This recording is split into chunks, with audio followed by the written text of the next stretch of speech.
राधे राधे दोस्तों, आप सभी कैसे हैं। आशा करती हूँ कि आप सभी अच्छे होंगे।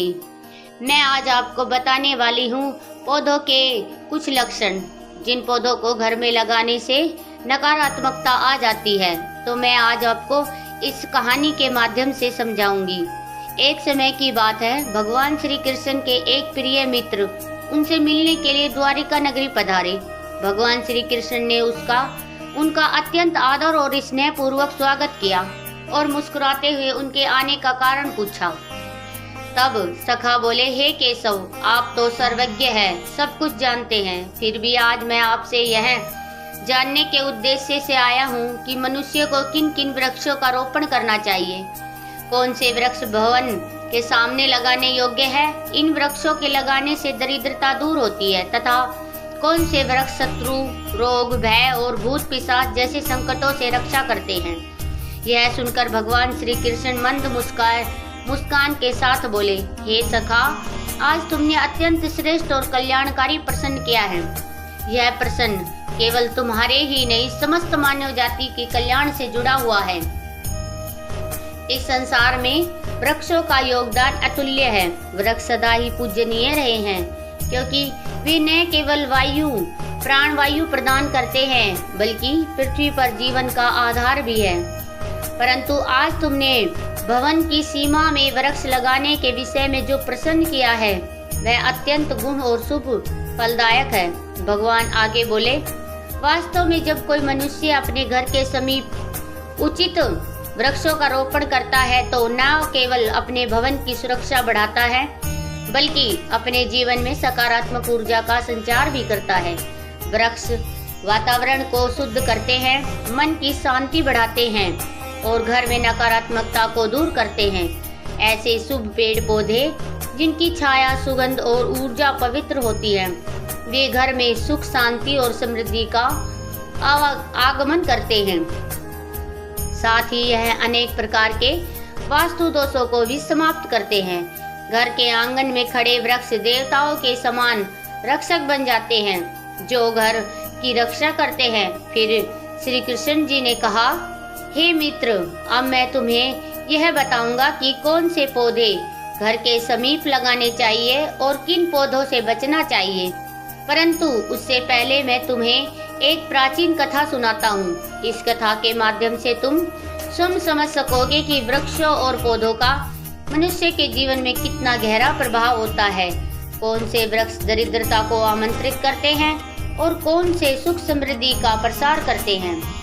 जो भी व्यक्ति इस कथा को श्रवण करता है, उसके सैकड़ों पाप नष्ट हो जाते हैं और उसके जीवन में दरिद्रता सदैव के लिए दूर हो जाती है। भगवान श्री कृष्ण का सखा हाथ जोड़कर विनम्रता से बोले, हे केशव, मैं इस कथा को अवश्य ध्यान पूर्वक सुनूंगा, पूर्ण रूप से सुनूंगा।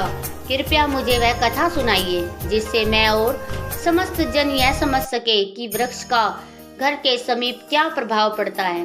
भगवान श्री कृष्ण जी ने मुस्कुराते हुए कहा, हे सखा, सुनो, पूर्व काल की बात है। मध्य देश में एक अत्यंत शोभायमान नगरी थी। उस नगरी में धनेश्वर नाम का एक वैश्य अपने परिवार सहित निवास करता था। धनेश्वर धनवान था, परंतु उससे भी अधिक वह ईश्वर भक्त था। वह प्रतिदिन भगवान विष्णु की पूजा अर्चना करता था, मंदिर जाता और दान पुण्य में सदैव तत्पर रहता। उसकी पत्नी सुमिति थी, अत्यंत सुशील, धार्मिक और गृहस्थ कार्य में निपुण थी।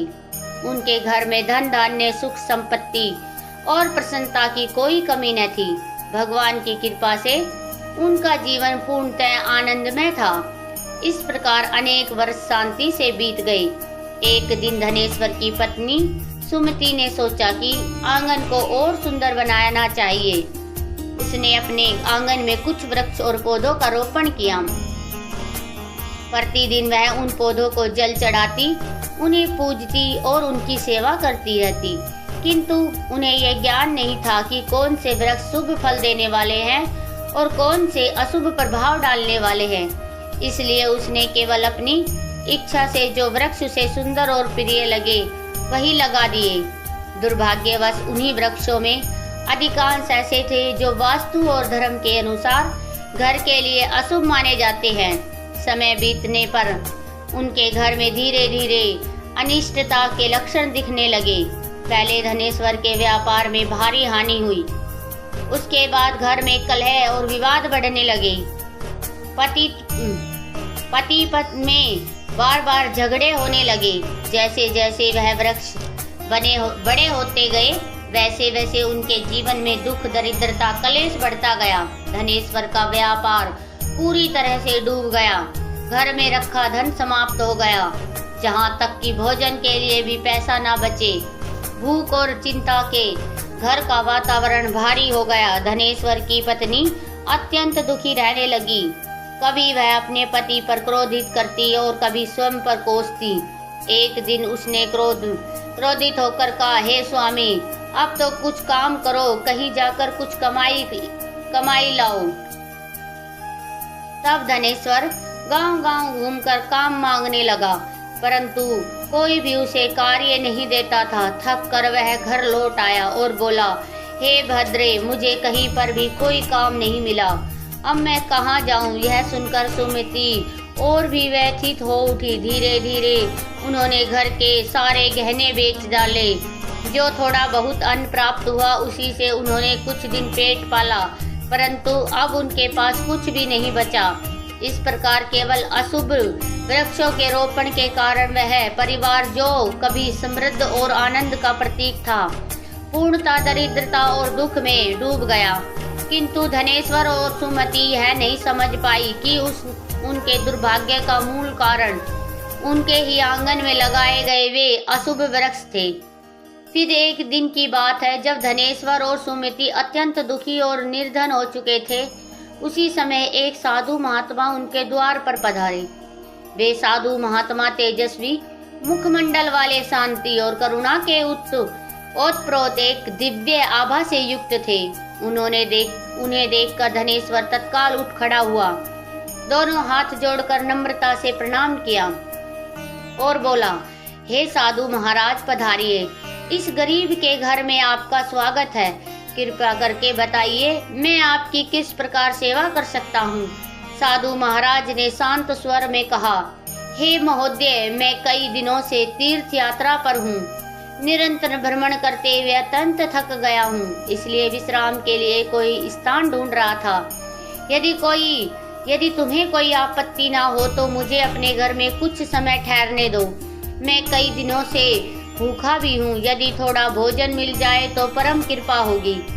साधु के ऐसे वचन विनम्रता और करुणा भरे सुनकर धनेश्वर के नेत्रों में श्रद्धा झलक आई। वह बोला, हे साधु महात्मा, आप अवश्य ही कोई महान पुण्य आत्मा हैं।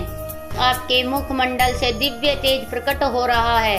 आपके चरण मेरे घर में पड़े, यह मेरा सौभाग्य है। आपकी सेवा करना मेरे लिए परम आनंद का विषय है। कृपया भीतर आइए। साधु महाराज मुस्कुराए और घर के भीतर चले गए। उन्होंने आंगन में एक कोने में आसन ग्रहण किया और विश्राम करने लगे। धनेश्वर ने अत्यंत आदर से उनके चरण धोए। उन्होंने जल दिया और निम्रता से उनकी सेवा में लग गए, परंतु उसके पास अन्न का एक दाना भी नहीं था। कुछ ही देर बाद वह अपनी पत्नी से बोले, हे प्रिय, आज हमारे घर पर साधु महात्मा पधारे हैं। वे अत्यंत पुण्यवान प्रतीत होते हैं। उनकी सेवा करना हमारे जीवन का सबसे बड़ा अवसर है। हमें किसी भी प्रकार उनका भोजन करवाना ही होगा। मैं गांव जाकर किसी से थोड़ा सा धन मांग लेता हूँ। इतना कहकर धनेश्वर घर से निकल पड़ा। वह गांव के एक धनी सेठ के पास गया और विनम्रता भरे स्वर में बोला, हे सेठ जी, कृपा करके मुझे थोड़ी सी राशि उधार दे दीजिए। मेरे घर पर एक साधु महात्मा आए हैं, मैं उनकी सेवा करना चाहता हूँ। सेठ ने कठोरता से उत्तर दिया, धनेश्वर, तेरे पास तो फूटी कौड़ी भी नहीं बची। तू मेरा धन कैसे लौटा पाएगा।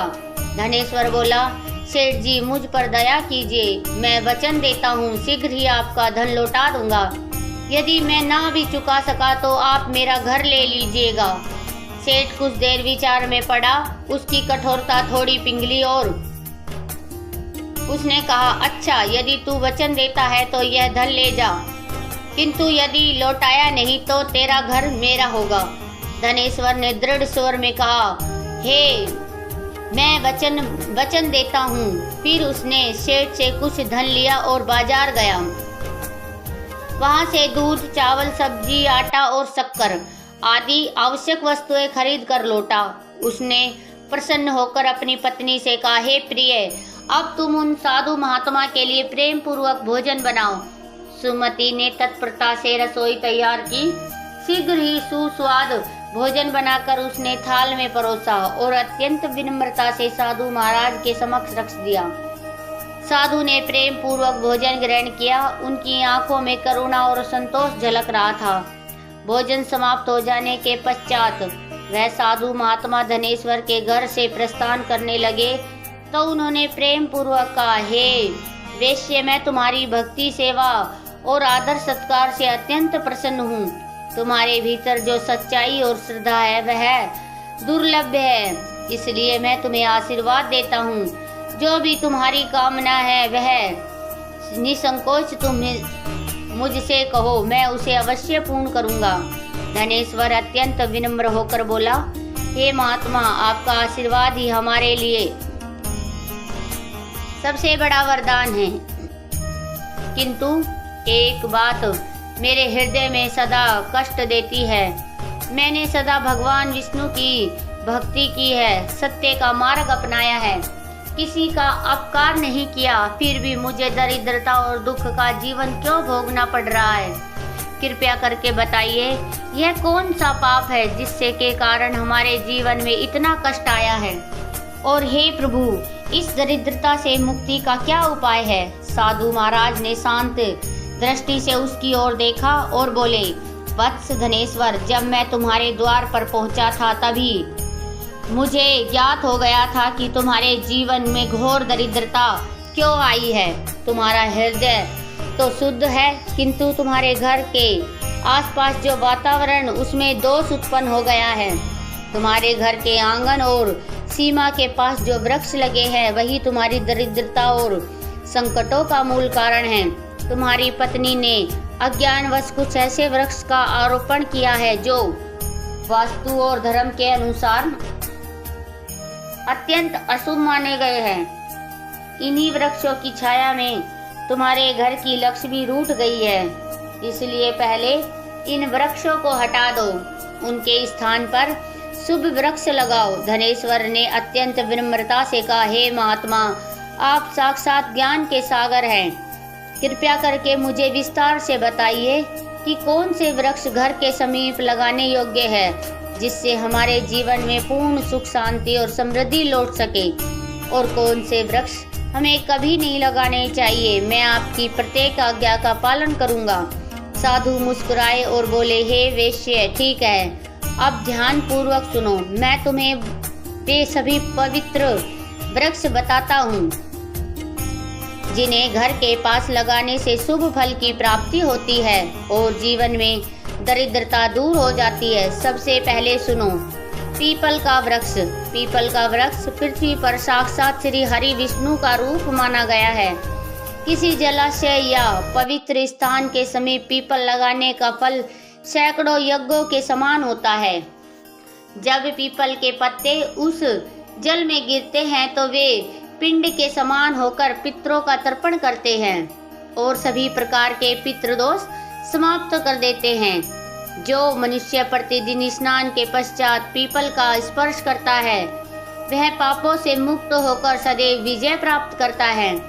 पीपल को स्पर्श करने से लक्ष्मी की कृपा प्राप्त होती है और उसकी प्रदक्षिणा करने से आयु में वृद्धि होती है। पीपल के मूल में भगवान विष्णु, तने में भगवान शंकर और अग्रभाग में ब्रह्मा जी का निवास बताया गया है। अमावस्या के दिन पीपल को प्रणाम करने से जो पुण्य मिलता है वह सहस्त्र योग गोदान के समान होता है। इस संसार में पीपल के समान कोई दूसरा पवित्र वृक्ष नहीं है, क्योंकि स्वयं हरि इस वृक्ष के रूप में धरती पर विराजमान है। जो व्यक्ति पीपल को काटता है या उसकी शाखा तोड़ता है वो महान पाप का भागी होता है और एक कल्प तक नरक में यातना भोगता है। इसलिए हे वेश्ये, पीपल की सेवा करो, उसे जल दो और कभी हानि मत पहुंचाओ। यह वृक्ष धन संपत्ति और सुख का स्रोत है। साधु ने कुछ क्षण रुककर कहा, सुनो, दूसरा वृक्ष आंवले का वृक्ष। आंवला समस्त लोकों में पवित्र और शुभ माना गया है। इसे अमृत फल कहा गया है। आंवला लगाने और उसकी पूजा करने से मनुष्य जन्म मृत्यु के बंधन से मुक्त हो जाता है। यह वृक्ष भगवान विष्णु को अत्यंत प्रिय है। जो व्यक्ति प्रतिदिन आंवले का सेवन करता है या उसकी छाया में बैठकर ध्यान करता है, उसके सभी पाप नष्ट हो जाते हैं। आंवला खाने से मनुष्य की आयु बढ़ती है, उसका शरीर पुष्ट और रोग मुक्त रहता है। जो मनुष्य प्रतिदिन आंवले का सेवन करता है वह दीर्घायु, तेजस्वी और बलवान होता है। आंवले का रस जल में मिलाकर पीने से सभी प्रकार के रोगों का नाश होता है। विशेषतः नेत्र, त्वचा और मन के विकार दूर होते हैं। यदि कोई व्यक्ति आंवले का जल स्नान में मिलाकर स्नान करे तो उसके जीवन में दरिद्रता, कलेश और दुर्भाग्य दूर हो जाते हैं तथा वह सभी प्रकार के ऐश्वर्य और सौभाग्य का अधिकारी बनता है।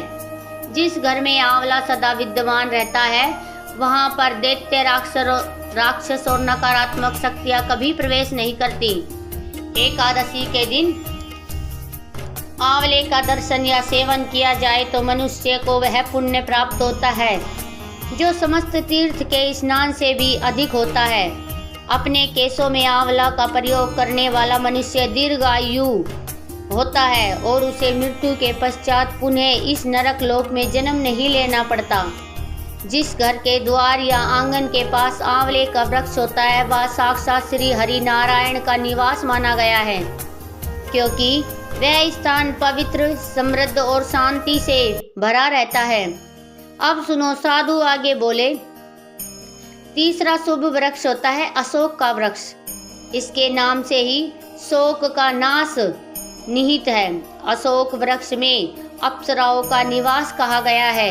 यह वृक्ष शोक, निराशा और दुखों का नष्ट करने वाला है। जिस घर के पास अशोक वृक्ष होता है वहाँ सदैव सुख, शांति और सौंदर्य बना रहता है। यह वृक्ष मन को शीतलता और हृदय को प्रसन्नता प्रदान करता है। देवी लक्ष्मी जी ने स्वयं कहा है कि अशोक के समीप निवास करना उन्हें अत्यंत प्रिय है, क्योंकि यह वृक्ष घर के वातावरण को पवित्र और सौभाग्यवर्धक बनाता है। जब देवी सीता माता रावण द्वारा लंका ले जाई गई तब उनका निवास अशोक वाटिका में हुआ था। अशोक के वृक्षों ने उस कठिन समय में माता सीता को छाया, शांति और धैर्य प्रदान किया था। इसलिए माता सीता ने इस वृक्ष को यह वरदान दिया कि जहाँ भी अशोक का वृक्ष होगा वहाँ मेरा आशीर्वाद और देवी लक्ष्मी का निवास सदा रहेगा। इसलिए अशोक का वृक्ष घर के समीप लगाने से घर में शांति, सौभाग्य और पारिवारिक प्रेम बना रहता है। चौथा वृक्ष सुनो, पापड़ का वृक्ष। यह वृक्ष अत्यंत पुण्यदायी माना गया है। जो मनुष्य पाकड़ का वृक्ष लगाता है वह महायज्ञ के समान पुण्य प्राप्त करता है। विशेषता कलयुग में जब यह तप और दान करना कठिन हो जाएगा तब केवल एक पाकड़ का वृक्ष लगाना ही सैकड़ों यज्ञों का फल देने वाला होगा। इस वृक्ष की छाया में देवता निवास करते हैं और इससे परिवार में स्थिरता, समानता और समृद्धि आती है। और पांचवा वृक्ष है नीम का वृक्ष। यह वृक्ष सूर्य देव को अत्यंत प्रिय है। जो व्यक्ति अपने घर के आंगन में नीम का वृक्ष लगाता है वह नाना प्रकार के रोगों से मुक्त रहता है। नीम की आयु और पत्तियां वायु, जल और शरीर को शुद्ध करती है।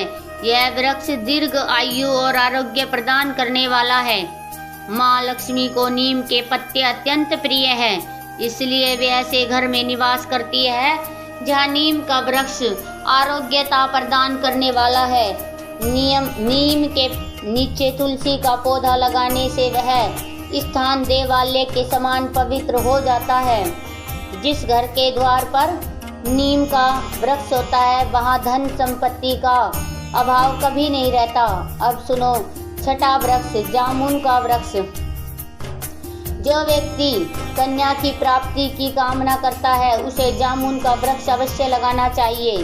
यह वृक्ष सौभाग्य और कुल वृद्धि का प्रतीक है। जिस घर के समीप जामुन का वृक्ष होता है उस घर में कन्या जन्म लेती है, जो कुल का गौरव बढ़ाती है और घर में सौभाग्य, प्रेम और सुख का विस्तार करती है। अब सातवां वृक्ष है बेल का वृक्ष। यह वृक्ष स्वयं भगवान शंकर का प्रतीक है।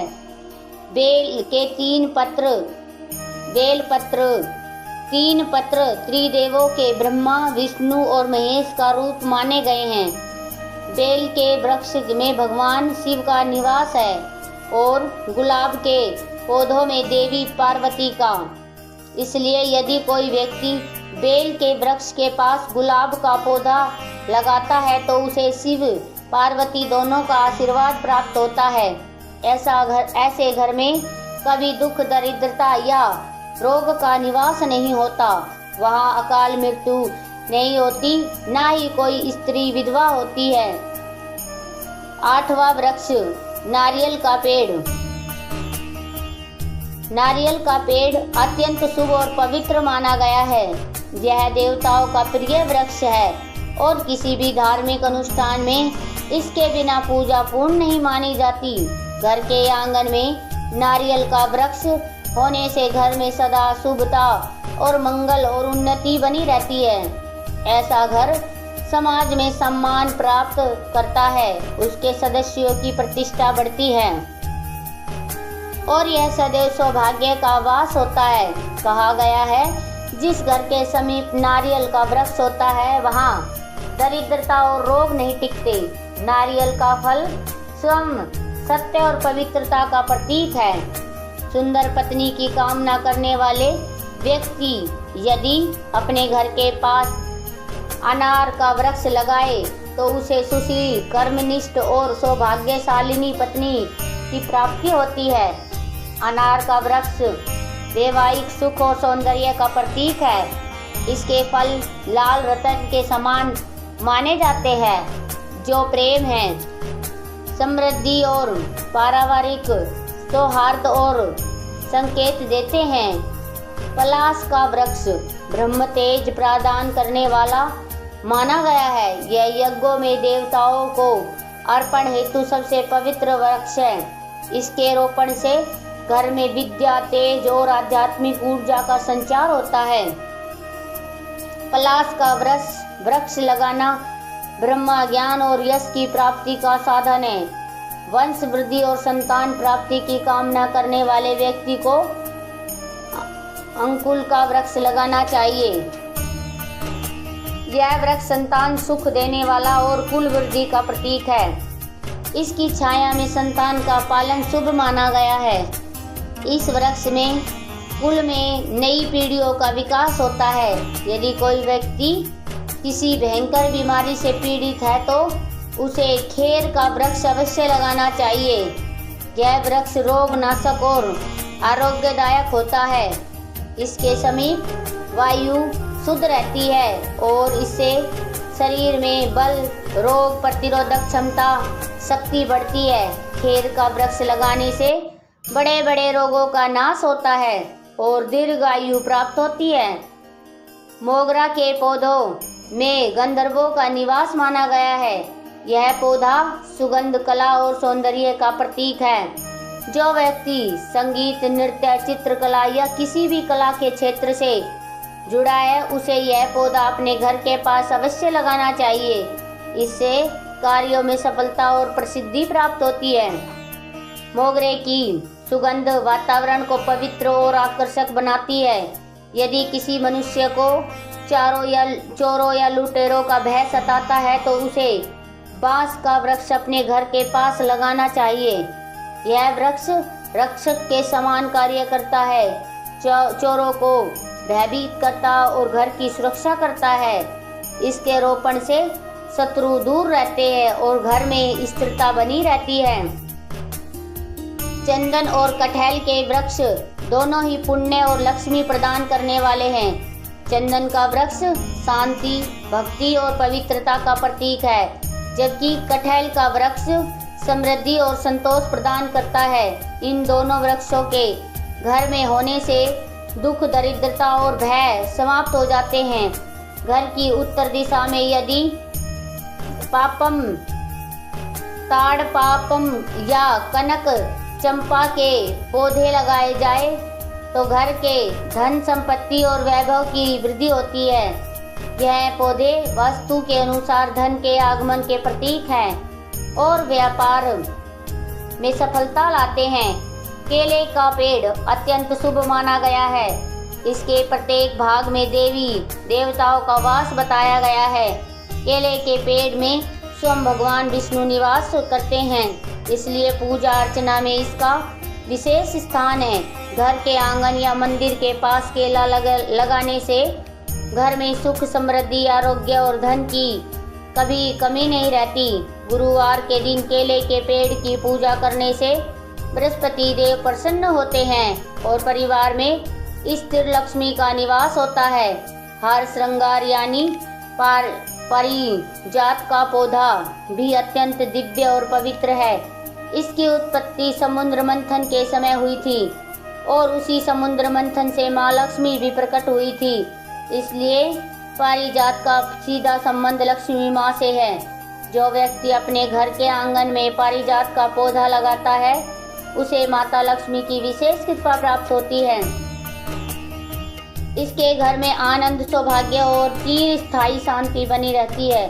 फिर साधु महाराज गंभीर होकर बोले, किंतु हे वैश्य, जैसे शुभ वृक्ष सुख प्रदान करते हैं वैसे ही कुछ वृक्ष अशुभ फल प्रदान करने वाले होते हैं। इनसे सदा दूरी रखनी चाहिए। मनुष्य को कभी भी ताड़, खजूर या पाम का वृक्ष अपने घर के पास नहीं लगाना चाहिए। यह वृक्ष संतान नाशक माना गया है। जिस घर के पास समीप वृक्ष होता है वहाँ संतानों की उत्पत्ति रुक जाती है और परिवार में असंतोष बढ़ता है। इसी प्रकार बहड़ का वृक्ष भी घर के समीप नहीं लगाना चाहिए, क्योंकि इस वृक्ष पर प्रेत और अशुभ शक्तियों का वास माना गया है। जो व्यक्ति बहड़े का वृक्ष लगाता है वह स्वयं प्रेत योनि में चला जाता है। इसके नीचे बैठकर कभी पूजा पाठ नहीं करनी चाहिए, ना भोजन करना चाहिए, ना विश्राम। अगर किसी मनुष्य को शत्रुओं का भय सता रहा हो तो उसे अपने घर के समीप केवड़े का वृक्ष अवश्य लगाना चाहिए। यह वृक्ष शत्रुओं का नाश करने वाला और रक्षक माना गया है।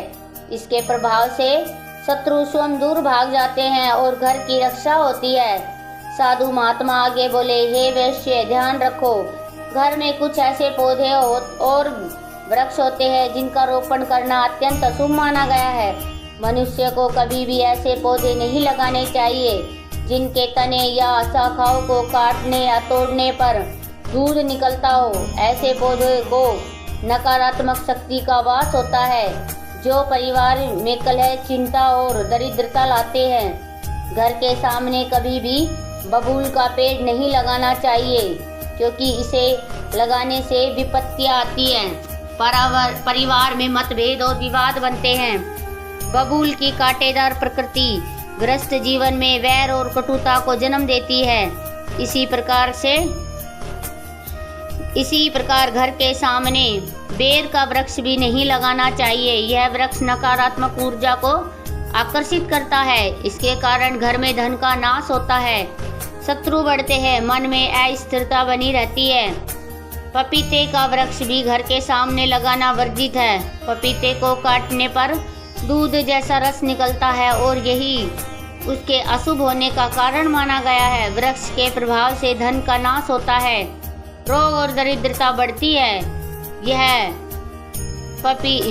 पीपल का वृक्ष भवन की पूर्व दिशा में हो तो पपीते का वृक्ष भवन की पूर्व दिशा में हो तो वह निर्धनता का कारण बनता है।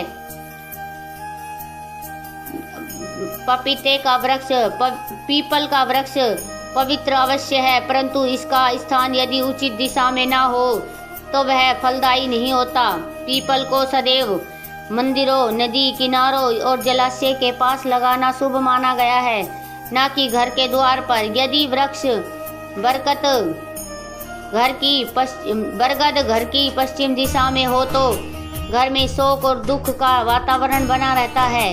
वट वृक्ष अत्यंत शक्तिशाली है, इसलिए उसे केवल बड़े स्थानों, मंदिरों या चौराहे पर लगाना ही शुभ माना गया है, घर की सीमा में नहीं। दक्षिण दिशा में तुलसी का पौधा लगाना भी वर्जित है। तुलसी अत्यंत पवित्र देवी स्वरूपा है, इसलिए उनका स्थान सदैव पूर्व या उत्तर दिशा में होना चाहिए। यदि दक्षिण दिशा में तुलसी हो तो संतान को कलेश या रोगों का सामना करना पड़ता है। साधु ने आगे कहा, यदि किसी भी मृत वृक्ष की छाया घर पर पड़ती है तो यह मृत्यु का सूचक होता है। ऐसा वृक्ष घर में विनाशकारी ऊर्जा फैलाता है, इसलिए जैसे ही कोई वृक्ष सूख जाए या मुरझा जाए उसे तुरंत उखाड़ कर हटा देना चाहिए। जीवित वृक्ष ही घर में मंगल और प्राण ऊर्जा का संचार करते हैं। फिर साधु महात्मा ने कहा, हे वैश्य, अब मैंने तुम्हें शुभ और अशुभ सभी वृक्षों का विस्तार ज्ञान दे दिया है। यदि तुम इन नियमों का पालन करोगे और शुभ वृक्षों का रोपण करोगे तो तुम्हारे जीवन में पूर्ण सुख, शांति और लक्ष्मी का वास होगा। यह वृक्ष केवल छाया नहीं देते, यह देवताओं का रूप है जो मनुष्य के जीवन को संतुलित और पवित्र समृद्धि बनाते हैं। यह सुनकर धनेश्वर ने हाथ जोड़कर कहा, हे महात्मा, आपने आज मुझे ऐसा ज्ञान दिया जो मेरे जीवन का अंधकार दूर कर देगा।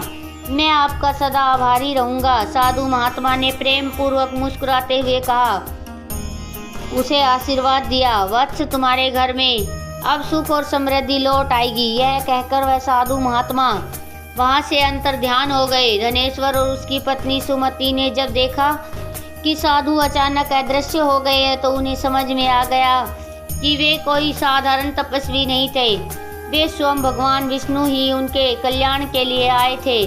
दोनों पति पत्नी की आंखों में आंसू बहने लगे, भाव विभोर होकर भगवान विष्णु को प्रणाम करने लगे।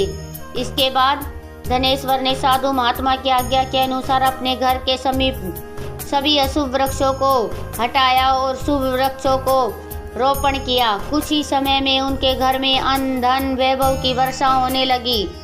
व्यापार फिर से चल पड़ा और परिवार में सुख, प्रेम और आनंद का वातावरण बन गया। भगवान श्री कृष्ण ने मुस्कुराते हुए अपने सखा से कहा, हे मित्र, इस प्रकार मैंने तुम्हें शुभ और अशुभ वृक्षों के विषय में बताया है। यदि मनुष्य नियमों का पालन करे तो उनके घर में सदैव लक्ष्मी निवास करती है और जीवन में कभी दरिद्रता नहीं आती। इस कथा से हमें प्रेरणा मिली है कि घर के आसपास शुभ वृक्षों का रोपण न केवल सौंदर्य बढ़ाता है बल्कि यह ईश्वर कृपा, स्वास्थ्य और समृद्धि भी प्रदान करता है। तो दोस्तों, अगर आपको हमारी यह वीडियो अच्छी लगी हो तो कमेंट बॉक्स में जय माँ लक्ष्मी जरूर लिखें। और अब मिलते हैं हम नेक्स्ट वीडियो के साथ, तब तक के लिए राधे राधे।